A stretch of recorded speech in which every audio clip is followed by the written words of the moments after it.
Elle avait une sœur appelée Marie qui, s'étant assise aux pieds du Seigneur, écoutait ses paroles. Matthieu 16, 18. La forme verbale employée exprime une idée de durée, de continuité. On pourrait presque traduire, s'étant assise aux pieds du Seigneur, elle persistait à écouter sa parole. Et c'est cela qui irrita Marthe. Elle persistait à écouter parce que l'observation de Marthe est en réalité au même temps l'imparfait actif. Cela ne te file-t-il rien que ma sœur persiste à me laisser seule pour servir?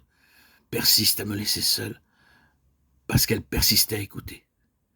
Quel est donc le sens de cet incident? Ce que nous avons là, c'est l'image de ce que le Seigneur désire par-dessus toute autre chose. C'est la pleine satisfaction de son cœur qui est ainsi représentée. Dans ce que Marie a fait, le Seigneur a trouvé ce après quoi il soupirait. C'est ici que la signification de Béthanie s'éclaire. Voyez, dans Marc 11, l'histoire du figuier. Jésus va et vient entre Jérusalem et Béthanie. Il est allé à Jérusalem ce jour-là. Il a vu le temple et ce qui s'y passe. Il en a le cœur serré. Un immense désappointement l'étreint. Il regarde autour de lui, considère bien toutes choses, et sans mot dire, retourne à Béthanie.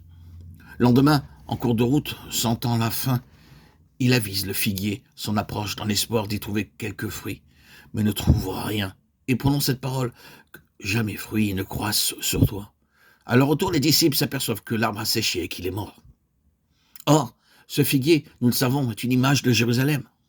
C'est un type du judaïsme, tel qu'il était à l'époque de Jésus. Le désappointement qui, dans le temple, éteint le cœur du Seigneur, était un avec le désappointement qu'il avait eu en s'approchant pour satisfaire sa faim du figuier qui ne portait pas de fruits. Les deux choses sont une, dans ce sens que ni le judaïsme, ni le figuier ne présentent plus pour lui aucun intérêt. L'un et l'autre ont perdu, pour l'économie présente, leur droit à l'intérêt du Seigneur. C'est l'avenir tout entier qui est en cause. Que plus jamais fruits ne naissent de toi. Le judaïsme s'en va. Il ne peut pas le satisfaire. Il passe. C'est un arbre sans sève qui n'a rien à donner au Seigneur. Mais au moment où le désappointement lui meurtrit le cœur d'une manière si aiguë et s'exprime de cette façon concrète, Jésus est sur le chemin de Béthanie. Et Béthanie signifie la maison des figues.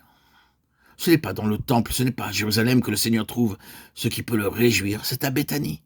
C'est pour cela qu'il y retourne constamment. Le système religieux du jour, avec sa routine, sans chaleur et sans vie, ne peut plus désormais satisfaire son cœur.